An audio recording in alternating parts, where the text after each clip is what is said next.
ನಮಸ್ಕಾರ. ನೋಡಿ, ಇದು ನಮ್ಮ ಬೂದನೂರು ಗ್ರಾಮ ಪಂಚಾಯಿತಿ ವ್ಯಾಪ್ತಿಯಲ್ಲಿರುವಂತಹ ನಾನು ಓದಿದಂತಹ ಸರ್ಕಾರಿ ಶಾಲೆ, ಸರ್ಕಾರಿ ಪ್ರೌಢಶಾಲೆ. 1985ನೇ ಇಸ್ವಿಯ ಆಸುಪಾಸಿನಲ್ಲಿ ಇದನ್ನು ಹಾಸ್ಟೆಲ್ ಆಗಿ ಕಟ್ಟಬೇಕು ಅಂತೇಳಿ ಹಂಗಿನ ಜಿಲ್ಲಾ ಪಂಚಾಯಿತಿ ಕಟ್ಟಿದಂಥ ಕಟ್ಟಡ ಇದು. ಕೇವಲ 40 ವರ್ಷಗಳಲ್ಲೇ ಶಿಥಿಲಗೊಂಡು ಈಗಾಗಲೇ ಈ ಕಟ್ಟಡವನ್ನು ಬಿಡಲಾಗಿದೆ, ಬಳಕೆ ಮಾಡ್ತಾಯಿಲ್ಲ.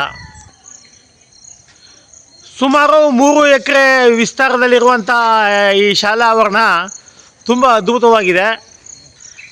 ಸರ್ಕಾರಿ ಶಾಲೆಯಲ್ಲಿ ಈಗ ಕೇವಲ 40 ಪ್ರೌಢಶಾಲೆಯಲ್ಲಿ ಒಂದು 40 ಮಕ್ಕಳು, ಮತ್ತು ಪಕ್ಕದಲ್ಲಿರುವಂಥ ಈ ಶಾಲೆ ಸರ್ಕಾರಿ ಕಿರಿಯ ಪ್ರಾಥಮಿಕ ಶಾಲೆ 1ರಿಂದ 4ನೇ ತರಗತಿವರೆಗೆ ಇಲ್ಲಿದೆ.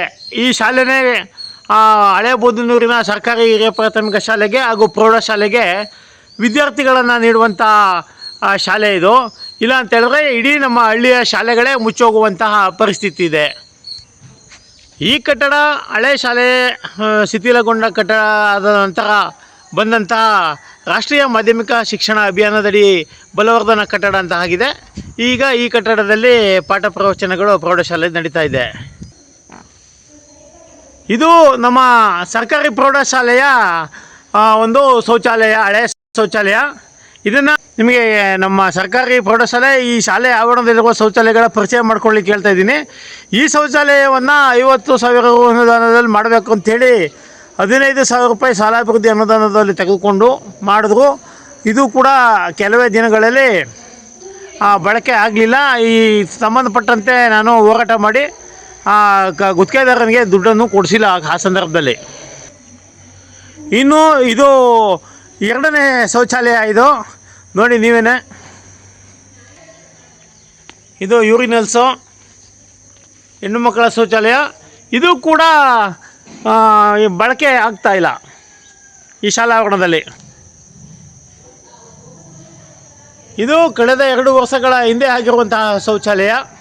ಇದು ಕೂಡ ನಿರ್ವಹಣೆ ಆಗ್ತಾ ಇಲ್ಲ ಸರಿಯಾಗಿ. ಆದರೂ ಕೂಡ ಹೇಗೋ ಪಾಪ ಶಾಲೆಯವರು ಕೂಡ ಅದನ್ನು ಸ್ವಚ್ಛತೆಯಿಂದ ಇಟ್ಕೊಂಡು ಇದನ್ನು ನಿರ್ವಹಣೆ ಮಾಡ್ತಾಯಿದ್ದಾರೆ. ಇದು ಹಳೆ ಕಟ್ಟಡದಲ್ಲಿರುವಂತಹ ಶೌಚಾಲಯ.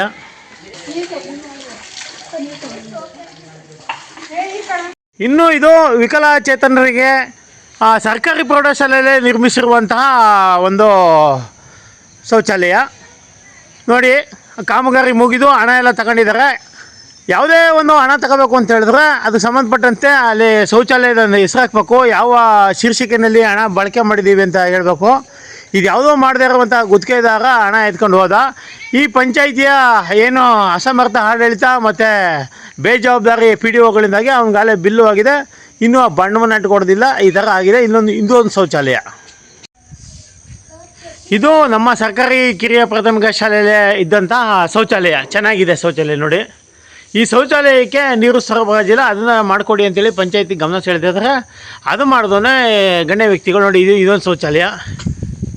ಇದನ್ನು ದುರಸ್ತಿ ಮಾಡ್ತೀವಿ ಅಂತೇಳಿ ಶೀರ್ಷಿಕೆನಲ್ಲಿ ಹಣ ಹಾಕೊಂಡವರು ಹೊಸ ಶೌಚಾಲಯ ಕಟ್ಟಿದ್ರು. ಭಾಳ ಹೃದಯ ವೈಶಾಲ್ಯತೆ ಇದೆ ಅವ್ರಿಗೆ. ನೋಡಿ, ಇದು ಯೂರಿನಲ್ಸು. ರೆಡಿ ಮಾಡಿದ್ರೆ ಮಕ್ಕಳು ಓಪನ್ ಯೂರಿನಲ್ಸ್ಗೆ ಹೋಗ್ತವೆ, ಸ್ಮೆಲ್ಲು ಕಮ್ಮಿ ಮಾಡ್ಕೋಬೋದು ಶೌಚಾಲಯ ಇದು. ಇನ್ನು ಇದು ಗಂಡು ಮಕ್ಕಳ ಶೌಚಾಲಯ. ನೋಡಿ, ಚೆನ್ನಾಗಿದೆ. ದುರಸ್ತಿ ಮಾಡಿದ್ರೆ ಅಷ್ಟೇ ಆಯಿತು, ದುರಸ್ತಿನೂ ಬೇಕಾಗಿಲ್ಲ, ಎಲ್ಲ ತುಂಬ ಚೆನ್ನಾಗೇ ಇದೆ. ಇದು ಈ ಥರದ್ದು. ಅದೊಂದು ಬಿಟ್ಟು ಈ ಶೌಚಾಲಯ ಈಗ ವಿವಾದಕ್ಕೆ ಎಡೆ ಆಗಿರುವಂಥದ್ದು. ನೋಡ್ಕೊಳ್ಳಿ,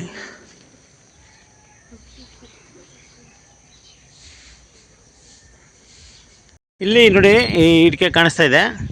ಇಲ್ಲಿ ಇದ್ದಂತಹ ಸುಸಜ್ಜಿತವಾದಂಥ ಶೌಚಾಲಯವನ್ನು ದುರಸ್ತಿ ಅಂತ ಹಾಕೊಂಡಂಥ ಈ ಆಡಳಿತ ಇಲ್ಲಿರುವಂಥ ಇಟ್ಟಿಗೆಗಳನ್ನು ಕಿತ್ಕೊಂಡು, ನೋಡಿ ಇಟ್ಟಿಗೆಗಳು ಇಲ್ಲಿದೆ, ಇಟ್ಟಿಗೆಗಳನ್ನು ಕಿತ್ಕೊಂಡು ಈ ಶೌಚಾಲಯವನ್ನು ನಿರ್ಮಿಸಿ ಅದು ಹಣವನ್ನು ದುರುಪಯೋಗಪಡಿಸ್ಕೊಂಡಿರುವಂಥದ್ದು ನಾವು ಆರೋಪ ಮಾಡ್ತಾಯಿದ್ದೀವಿ.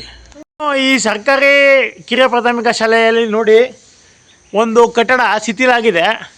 ಅದ್ರ ವಿರುದ್ಧ ಕ್ರಮ ತಗೊಳ್ಳೋದನ್ನೇ ನಾವು ಎಷ್ಟೇ ಹೇಳಿದ್ರು ಇಷ್ಟೇ ಮಾಡ್ತಿದ್ದಾರೆ. ನೋಡಿ, ತೋರಿಸ್ತಾ ಇದ್ದೀನಿ, ಎಲ್ಲ ಬಿದ್ದೋಗಿದೆ. ಇದನ್ನು ಅಟ್ಲೀಸ್ಟು ದುರಸ್ತಿ ಮಾಡಿ ಇದಕ್ಕೆ ಶೀಟ್ ಹಾಕಿ ಅಂದರೆ ಶೀಟ್ ಆಗ್ತಾಯಿಲ್ಲ.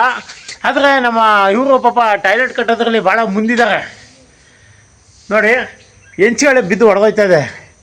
ಆ BO ಇಂದ ಹಿಡಿದು ಎಲ್ಲರ ಗಮನವೂ ಸೆಳೆದಾಯಿತು, ಏನೂ ಕ್ರಮ ಆಗಿಲ್ಲ.